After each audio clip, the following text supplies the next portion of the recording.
চলো, অনেক দিন আর কোনো রেসিপি শেয়ার করা হচ্ছে না তোমাদের সঙ্গে। আজকে ড্রাই চিলি চিকেনের রেসিপি শেয়ার করব। পুরোটা ড্রাই যে করেছি সেটা বলবো না, কেন রাইসের সঙ্গে খেতে হবে।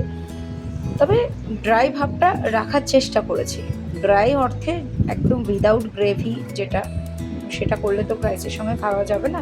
তবে আমি এক্সট্রা করে আর কোনো জল এখানে ইউজ করিনি, জাস্ট পাত্রটাকে ধুয়ে যতটুকু জল আর কি হয়।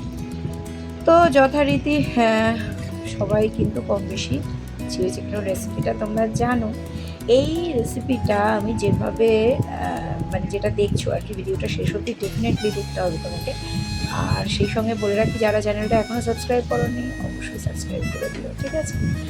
তো এই যে চিলি চিকেনের প্রিপারেশানটা আজকে যেভাবে আমি করছি, এইভাবে করে একটা বাড়ি থেকে আমার 7বার অর্ডার এসেছিলো রিপিটেড। তো এটাই আর কি বলা, যখন বেশি কোয়ান্টিটিতে রান্না করতে হয় না, তখন এইরকম গামাখা কাস্টমার যদি বলে দেয় না, ওরা হয়তো ড্রিঙ্কের সঙ্গে এই ব্যাপারটা সার্ভ করেছিল, ওই জন্য ওরা মনে হয় চেয়েছিল আর কি এইভাবেই।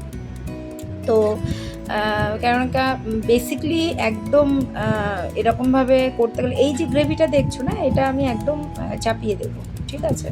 তো আমি আর রাজু যেহেতু খাবো, ওই জন্য আর বেশি এটা গ্রেভি আমার করা লাগেনি। এটা পুরো চাপিয়ে দিয়ে দেখবে লাস্টের টেক্সচারটা কেমন লাগবে, তাহলে বুঝতে পারবে।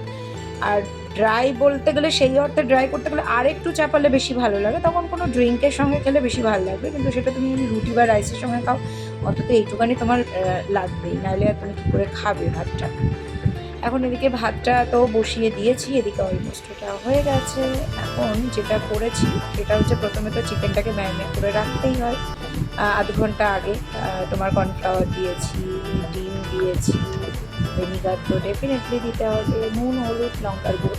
কোনো সস কিন্তু আমি ম্যারিনেট করার সময় দেই না, বিকজ যখন আমি তেলে চিকেনের বলগুলোকে ভাজবো না, তখন ওটা পুড়ে যাবে। টেক্সচার দেখে বুঝতে পারছো, কালার দেখে। এবার এইটা আমি নামানোর কিছুক্ষণ আগের কথা বলছি। এইবার জাস্ট আমি গ্যাসটা বন্ধ করে দিয়েছি, ঠিক আছে? এবার যেটা করবো সেটা হচ্ছে, ফ্রাইং প্যানে আমি রাইসের জন্য ওইদিকে ভাতটাকে উপর দিয়ে দিয়েছি, ঠিক আছে? রাইসের জন্য আমি সবজিগুলোকে ভাজবো। এখন সবজি বলতে কি, দুম করে এটা ঠিক করেছি, তো ঘরে যে গাজর ছিল না, সেটা আর আমার কর্তামশাইকে বলা হয়নি।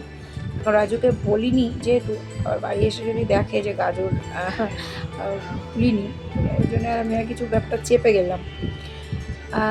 করলাম কি, একটু বিনস দিয়ে দিলাম, একটু গোটা গরম মশলা, আর কী করলাম, একটু ড্রাই ফ্রুটস ছিল, এক মুঠ মতো ড্রাই ফ্রুটস দিয়ে দিয়েছি। অ্যাকচুয়ালি রুটি, ছেলে আর মেয়ে রুটিই খাবে। আচ্ছা, চাইলে তোমরা এখানে জিরেটাকে অ্যাড করতে পারো, আদারওয়াইজ কি করতে পারো, পিস দিতে পারো, সব রকম তো দেওয়াই যেতে পারে।